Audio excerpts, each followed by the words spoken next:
Hey friends, welcome to my channel. I just want to get right into it. Today we are talking about how you can position yourself for a kingdom spouse, and this is going to go into 5 practical ways that you can do that. Sorry if the lighting is changing, the sun is going in and out, and I have my laptop right here just to help me with remembering, because you're gonna be forgetting. The first 2 things that I'm going to mention, the first 2 ways that you can position yourself for a kingdom spouse, are going to be the most important. Number 1 thing that has to happen is for you to lean into the Lord. What I mean by leaning into the Lord is just following simple things like reading your word. When you read your word, don't just graze over it, be like, oh yeah, I gotta do this, I gotta do that. Actually read the word, right? And ask the Lord, hey, what should I be getting from this that I'm reading? How can I apply this to my life? Especially if it's kind of talking about character or things that a godly woman should be emulating. That can be perfect to help you understand what a godly wife should look like.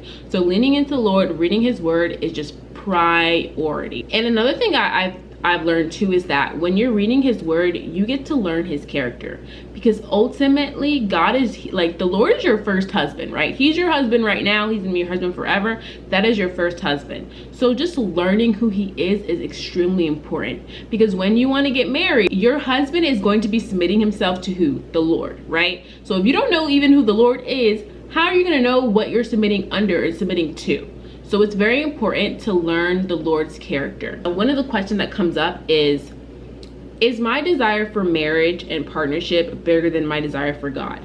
Because if that is the case, then that becomes an idol. In the book of Exodus, it's basically saying, thou shalt have no other gods before me. So if you're idolizing marriage, that's a problem for God. He's not out here just handing out kingdom spouses when you prefer the spouse over God, over the Lord. It's important that he's at the top, he's the priority, and you need to check your heart and say, Lord, is this something I'm idolizing? Is this something that I'm putting before you? If you don't even know what the purpose of marriage is for, you're desiring something, you don't even understand what it was made to be and what it's made to do, then you're kind of working backwards. You're putting the cart before the horse. When you're leaning to the Lord, communication just becomes paramount. When you are trying to hear from him, trying to understand what he wants you to do, trying to understand the vision that he has for your life or for your future marriage, just having open communication with the Lord is very, very important. And that comes in the form of just spending time in his word. That comes in the form of just doing quiet time, taking time to be still and listen to what he's saying, because you can have your vision of what your marriage should be, but if you don't have God's vision, it might not turn out the way that you want it to be, or even the best possible way that it can be. And I had to learn this, I really did. Just learning to submit yourself to God, humble yourself before him and submit yourself to him, because how can you submit yourself to this kingdom spouse that you're looking for if you have not submitted yourself to the Lord? That is so important. I used to think Lord, I submitted myself to you, I know you're Lord, but I was not obeying all of his commands. I was not putting him first. I was not considering him in my decisions. He was just there on the side. Part of doing that practically is submitting the desire for marriage, right? Saying, Lord, I know that I have this in my heart. If anything, saying, Lord, is this a good desire? Is this a good desire from you that I should have for my life? And when you submit it to him, he takes care of everything. Don't feel scared about submitting your desires or your whole life to God, because he takes care of us. He is so thoughtful, so caring, so understanding, and I feel like the more you lean into the Lord, that will become more and more apparent. Lastly, just seeking God for the qualities that he wants you to have as a wife, as a spouse, is really important, because he has a blueprint on that. He knows exactly what he wants you to do, what he wants you to be, and how he wants you to act towards your spouse even when they don't deserve it. So just kind of submitting yourself to him and learning and leaning into him is going to be really, really helpful for you to start moving yourself to be in position to have a kingdom spouse and receive that. Second, and this is the second big thing, is become acquainted with yourself,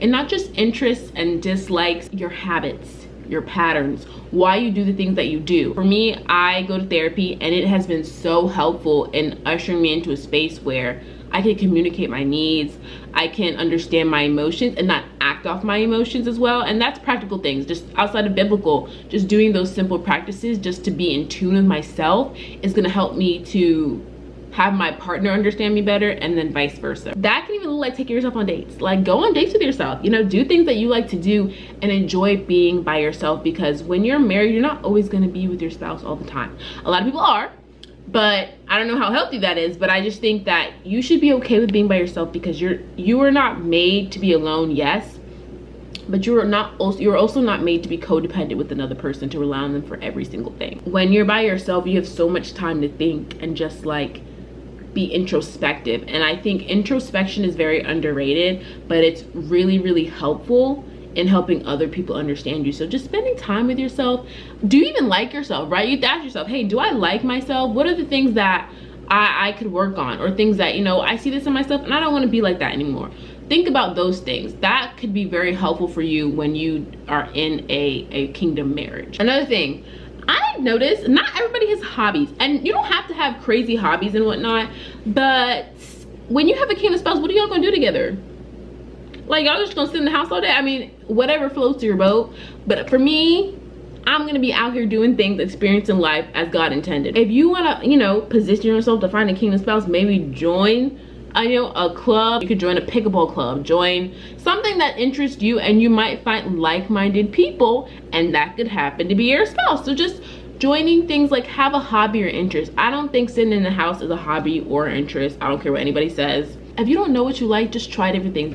Do a cooking class, learn to ski, I don't know, learn to snowboard. Like, if you haven't learned how to swim, learn how to swim. Like, you can just do different things that interest you. You can go for walks every day. Do something that you really enjoy, and that will also help you kind of take your mind off not having a spouse. And I also will say, the more time I spend with myself, the more the Lord kind of also shows me who I am as well, and who he wants me to be, and also the things he wants to develop within me. There's so much you can do now to help yourself for later, so why not take that time while you have it? You know what I mean? And they even said in your singleness, like they say in your singleness, you have so much time and capacity to be devoted to the things of God, and why not be that way? So when you have a kingdom spouse and you'll have children, or maybe not, and all these things, like, you will have the capacity, and your capacity will be different, but you will also know how to be committed and devoted to the Lord as well. And obviously the Lord works with you in different seasons, but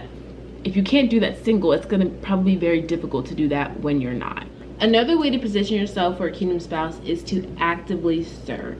And instantly people think, oh, I have to go into church and be a greeter and usher and all these things, da da da. No, you don't have to do that, but just to actively serve anywhere. It could be in your community, it could be your church, it could be your friends and family, right? Just actively serving and being interested in the needs of others. If we look at the book of Ruth, so Naomi, Ruth's mother-in-law, was telling Ruth that she needs to go to the threshing floor where Boaz was, right? And she told her to lay at his feet. So what she did was Ruth uncovered Boaz's feet, because he had like covered it, and so she uncovered his feet so that when he woke up, he wouldn't be startled by her laying at his feet. And when he woke up, he looked at Ruth and he was like obviously surprised, but he was like, may you be blessed by the Lord, right? Because she was showing herself as a servant. And the reason why I said actively serving is important to position yourself for a kingdom spouse is because in marriage, you will be serving each other. There will be lots of sacrifice, lots of compromise, and lots of serving of the other person. I think we instantly think, oh, you know, I'm gonna have a person to do stuff with, and like, we're gonna be so cutesy together, and he's gonna do things that I like, and da da da blah. But part of marriage is self-sacrifice and doing things for the other person. Not because, you know, you love them so much, but because the Lord has asked you to do that, and that's part of what keeps the marriage together, is just serving the other person.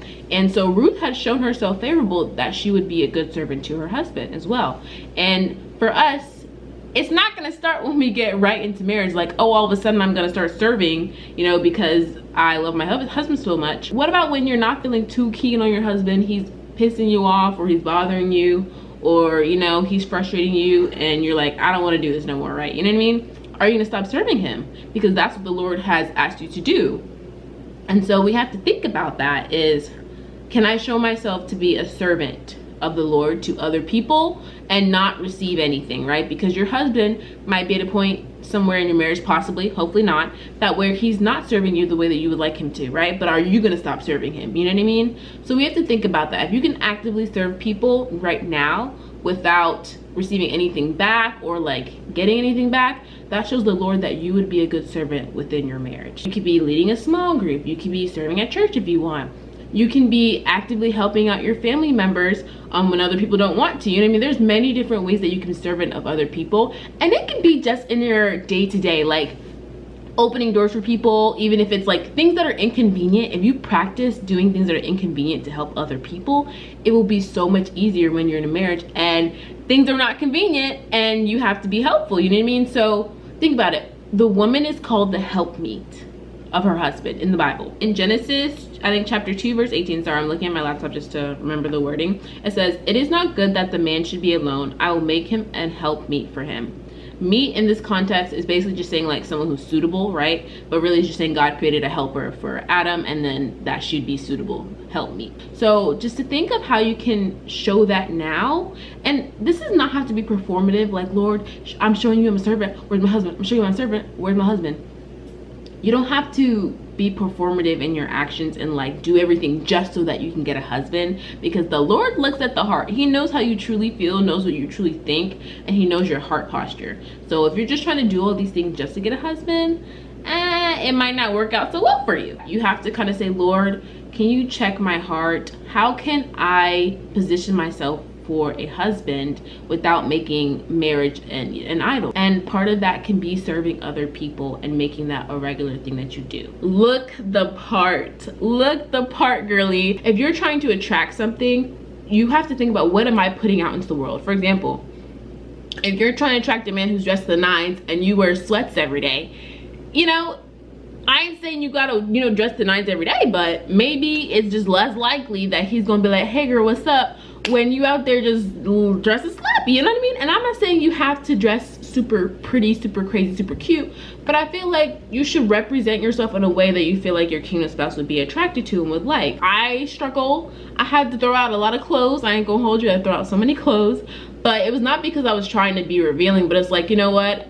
For the man that I'm praying for God to send me and who I'm expecting, you know, like he probably would like a certain kind of way. And it's not to like harp on your physical things, but the way you represent yourself, it does show to other people. So to be kind of cognizant of that when you're getting dressed or, you know, when you're representing yourself. But I think it's important to ask God, hey, is what I'm wearing representing you or honoring you? And if it's not, okay, what should I do instead? Like, I ask God to help me pick out outfits all the time because I be so stressed out sometimes. I'm like, child, I bought all these clothes.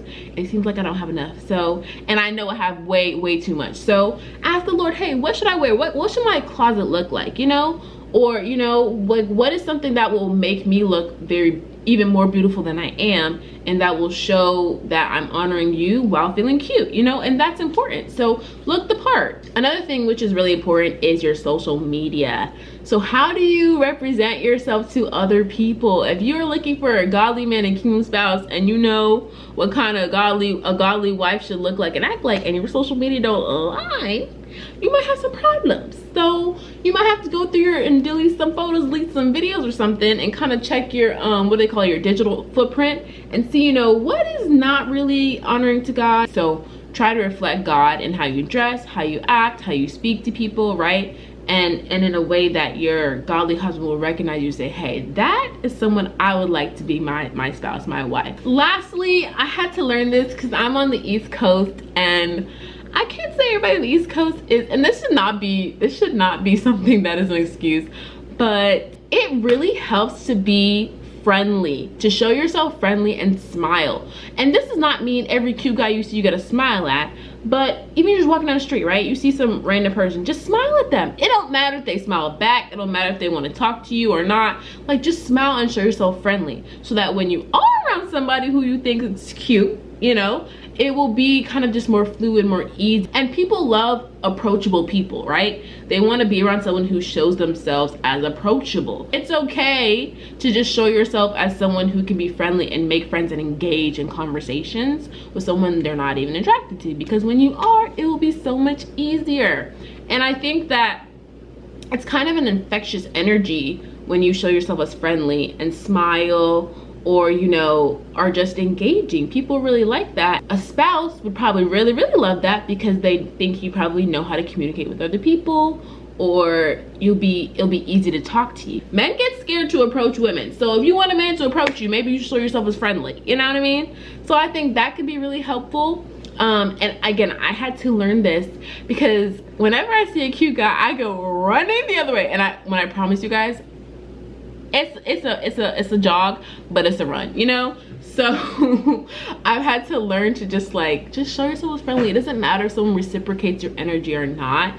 It shows a lot, and it shows when you really spend time with Jesus how, like, what energy that you give off to other people. I think a man is more likely to approach, maybe want to engage with you when you show yourself approachable and friendly to everybody, you know? So those are 5 practical ways that you can position yourself for a kingdom spouse.